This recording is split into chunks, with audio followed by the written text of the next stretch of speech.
pemerintahan Indonesia itu tidak takut petisi. Pertanyaannya kenapa harus dipisahkan? Ya. Kang Deddy Mulyadi kembali bikin geger teman-teman. Rencana besarnya untuk menyatukan Gedung Sate dan lapangan gazebo langsung menuai sorotan tajam di berbagai platform sosial media. Di satu sisi, KDM ingin menghapus pagar dan sekat, membuka ruang publik yang lebih bebas untuk masyarakat. Kawasan yang menjadi ikonik itu akan dibuat menyatu, lebih hidup, lebih terbuka. Tapi nggak semua setuju. Sejumlah pengamat hingga pihak oposisi angkat suara. Mereka menilai langkah ini berbahaya, bisa merusak nilai historis, bahkan berpotensi menghilangkan kemacetan yang ada. Bisa menghilangkan fungsi dari jalan di Ponegoro dan akan berpotensi memicu kemacetan, teman-teman, katanya. Tetapi kemudian itu dibantah oleh Kang Deddy Mulyadi.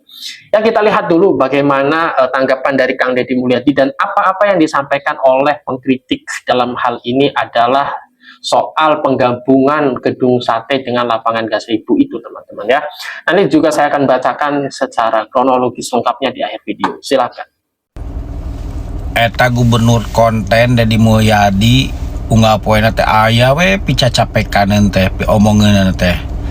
Ayeuna nagara keur efisiensi, rakyat keur susah dan ngabangun gedung sate 15 miliar. Emang rakyat rek ngaletakan gedung sate. Saya ucapkan terima kasih atas saran para pakar, pikiran dan gagasannya terhadap penataan halaman gedung sate. Dan kami melakukan penataan halaman gedung sate, bukan membangun merubah gedung sate, karena itu merupakan bangunan heritage yang dilindungi oleh undang-undang. Tapi sebentar lagi gedungnya akan dicat setelah lama sekali tidak pernah dicat. Dan mengecatnya pun harus izin dari Kementerian Kebudayaan. Kemudian harga catnya juga bikin melongo. Ya, tapi itu harus dilakukan demi kecintaan kita terhadap peninggalan sejarah bangsa kita, walaupun dibangunnya oleh pemerintah kolonial Belanda. Tapi kan pekerja kulinya kan orang Indonesia dan uangnya juga dari Indonesia. Saya ucapkan terima kasih. Insya Allah kami akan terus memberikan yang terbaik bagi kepentingan masyarakat. Penataan halaman gedung sate bukan hal yang baru bagi saya melakukan penataan halaman, karena dulu pernah melakukan penataan halaman penggabungan antara alun-alun Kian Santang Purwakarta dengan halaman Pendopo Purwakarta. Awalnya diprotes, tapi sekarang hasilnya bisa dinikmati bersama. Semoga halaman gedung sate pun, gazebo dan halaman gedung sate ketika disatukan, hasilnya bisa dinikmati bersama, bukan hanya warga kota Bandung, tapi warga Jabar. Bukan hanya warga Jabar, warga Indonesia, bahkan warga dunia yang berkunjung ke kota Bandung, yang pada akhirnya bisa memberikan kontribusi ekonomi bagi kepentingan masyarakat. Uangnya dari mana, Kang Deddy? Uangnya ini dari realokasi anggaran.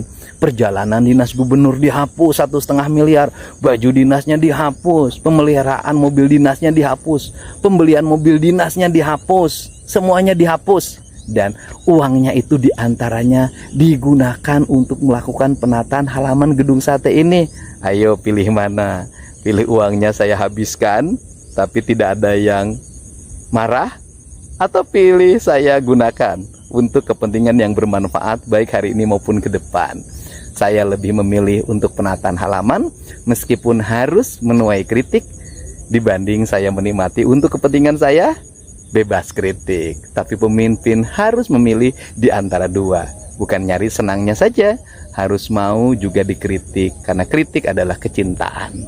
Dan saya memilih menanam sehingga bisa memanen siang ini dibanding saya berdiam melihat. Ini lucu nih. Hidup Bapak Aing 2 periode untuk Jabar Istimewa. Nah kemarin ribut RI 1 sekarang turun. Hah? Wah. Besok jangan-jangan jadi ke pilkades. Dodi hari mana kunaon? Ya mau jadi presiden, mau jadi gubernur ya terserah ya. Masyarakat bilang jadi RI ataupun bilang gubernur 2 periode ya nggak apa-apa. Apa masalahnya? Masyarakat yang nilai kok, masyarakat yang milih. kok Anda yang sibuk ya? Makanya nih, ini pun ada video satu lagi nih yang bicaranya ngawur nih. Gubernur Jawa Barat sibuk buang-buang duit anggaran rehab kantor.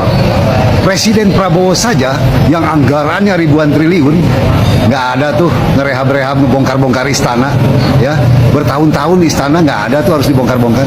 Gedung sate yang seelok itu, yang sekokoh itu sekarang dibongkar-bongkar dan puluhan miliar. Seseorang mengkritik itu atas dasar pemikiran yang objektif atau atas dasar kepentingan pribadi atau dibayar orang, itu beda, akan terlihat. Orang yang mengkoreksi atau mengkritik atau aktivis lah anggap, yang selalu membicarakan tentang keadilan dan kepentingan masyarakat ya. Seenggak-enggaknya kalau dia berbicara atas dasar pemikiran yang objektif, itu akan balance. Gedung sate ketika lantai-lantai depannya ini yang sudah pada usang, sudah pada jelek diganti, protesnya nggak tanggung-tanggung. Tapi giliran dirusak sama orang yang tidak bertanggung jawab, dia diam. Itu yang disebut tidak balance. Padahal seandainya mau menganalisa, banyak hal lain yang lebih penting. Contoh, yang jelas-jelas memakan anggaran besar-besaran. Badan Gizi Nasional sementara anggaran kebanyakan keluar bukan untuk gizi. Motor yang harga 40 juta, padahal aslinya 10 juta lebih. Kaos kaki harga 100 ribu, padahal aslinya cuma 25 ribu. Tablet yang harganya 17 juta, padahal aslinya cuma 78 juta. Nah itu diprotes, logis. Tetapi ketika ada gubernur meningkatkan kualitas suatu tempat, daerah, lingkungan, terus diprotes, nggak logis. Berhubung tidak bisa objektif dan segala sesuatu atas dasar kepentingan, jadi aktivis sejak muda sampai setua ini cuma jadi sampah, bahkan malah dibenci sama masyarakat kebanyakan. Lihat aja komentar-komentarnya yang namanya Dodi Permana ini. Saya tuh membuat petisi sebetulnya ragu-ragu karena saya tahu pemerintah Indonesia itu tidak takut petisi. Tetapi setelah diskusi dengan beberapa teman, oke lah, kita perlu sebuah petisi untuk mengukur bagaimana partisipasi publik memahami masalah yang ada, terutama untuk masalah revitalisasi gedung sate dan lapang gazebo yang akan menghilangkan fungsi Jalan Diponegoro. Itu yang membuat akhirnya oke lah bikin petisi. Saya bikin petisi itu setelah sholat subuh, saya unggah pagi-pagi jam 7 lah. Petisi itu lahir karena keresahan saya sebagai pengguna jalan ya, sebagai warga kota Bandung. Saya lahir besar di sini, cukup tahu banyak lalu lintas di sekitar sini gitu ya. Kita tahu kan daerah ini kawasan sibuk. Bila jalan dihilangkan, dan artinya ada fungsi jalan yang berkurang. Apalagi dengan apa yang disampaikan oleh Dedi di media juga menunjukkan tidak ada perencanaan yang jelas. Mau kemana lalu lintas dialihkan? Dan pada akhirnya ada statement mau jalan memutar biar estetis. Buat saya tidak tahu bagaimana teknis, tapi tidak akan memecah kemacetan. Apakah itu akan memecah kemacetan? Belum tentu. Apakah Dedi sudah membuat simulasi untuk kemacetan ini, proyek ini gitu, untuk berbagai macam aspek? Tidak pernah ada uji publiknya kan, publik tidak beritahu. Ujuk-ujuk udah dibongkar.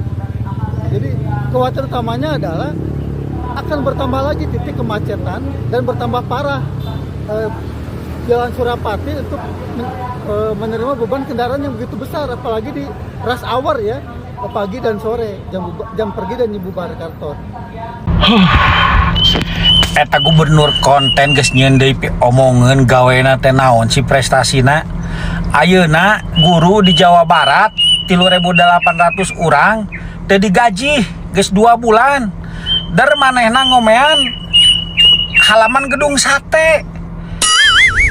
Jelema ieu deui wae nya, aduh amang yo wanian banget sih nya. Mah mentang-mentang amang wawuh jeung ieu wawuh jeung itu nya, mentang-mentang amang di organisasi.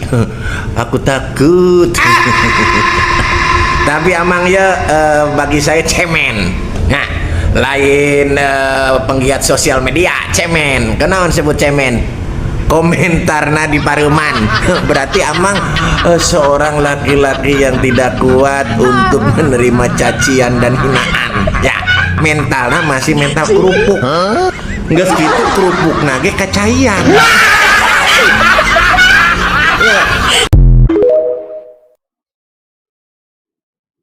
Deddy Mulyadi renovasi area Gedung Sate dan menjadi perdebatan di beberapa kalangan. Namun hal ini dilakukan bukan semata-mata untuk menghabiskan anggaran, tapi ada satu misi yang selama ini belum kita ketahui. Jadi Gedung Sate itu merupakan ikon yang dimiliki Jawa Barat dan udah jadi situs cagar budaya. Gak sembarangan bisa direnovasi. Bahkan buat pengecatan ulang aja harus pakai izin dan pakai spesifikasi cat standar internasional. Nah, tapi untuk area Gedung Sate bisa dilakukan penataan agar menjadi lebih tertib dan indah. Makanya KDM bela-belain gabungin halaman Gedung Sate sama lapangan gazebo biar warga bisa punya tempat santai di tengah kota. Selain itu, dengan adanya proyek ini, akses kendaraan jadi lebih lancar karena sistem lalu lintas bisa diperbaikin. Jalanan bisa diperlebar dan gak bikin macet saat ada acara tertentu. Buat gua sih ini bagus banget ya. Gedung Sate jadi lebih indah dan tertata. Jalanan jadi lebar dan gak bikin macet, plus warganya bisa punya area santai di taman tengah kota. Kenapa KDM menyatukan Gedung Sate dan lapangan gazebo?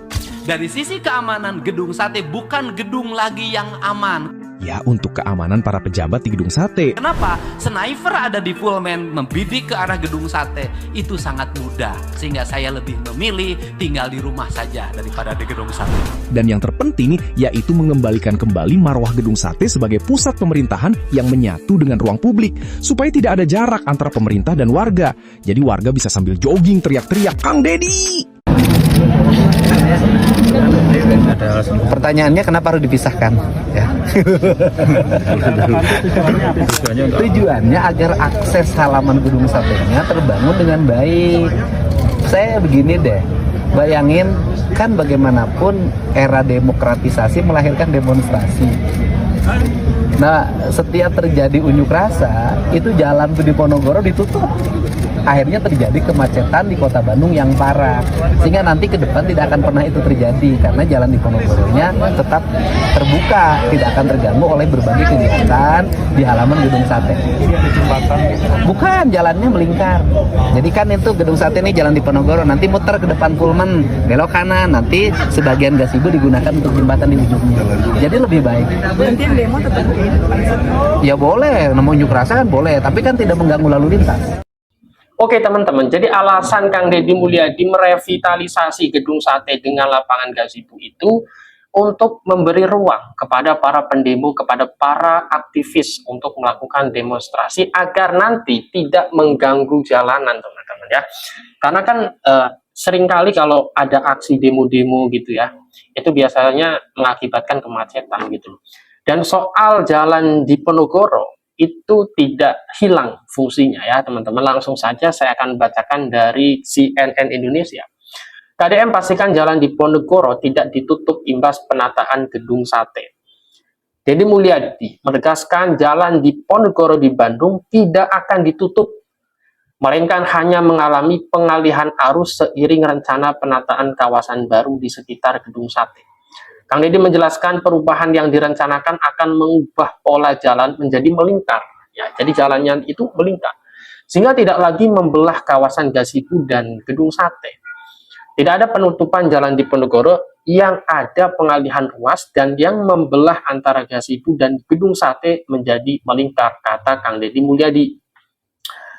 Penegasan ini disampaikan sebagai respon atas munculnya petisi penolakan revitalisasi jalan di Ponorogo yang belakangan beredar di masyarakat. Menurutnya, kekhawatiran tersebut timbul akibat kesalahpahaman terhadap rencana penataan kawasan yang tengah disiapkan pemerintah.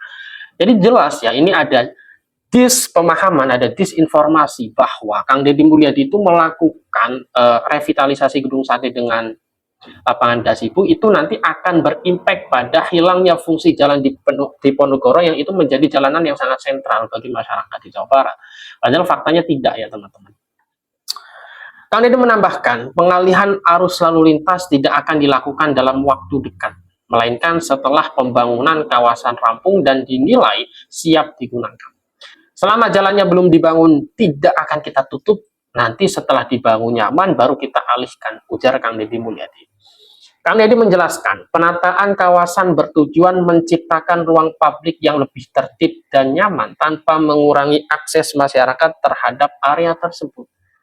Ia menilai kawasan itu memiliki peran penting sebagai pusat aktivitas warga sehingga perubahan dilakukan secara bertahap dan terencana.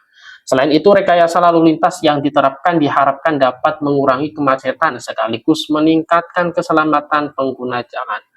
Pemerintah selanjutnya juga akan memastikan setiap tahapan penataan tidak mengganggu aktivitas masyarakat secara signifikan.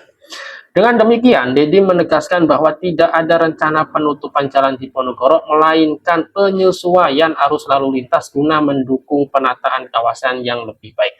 Jadi jelas, jalan Diponegoro tidak akan hilang fungsinya, teman-teman. Tetapi ada perubahan pola arus ya, untuk menata kawasan yang lebih baik, teman-teman.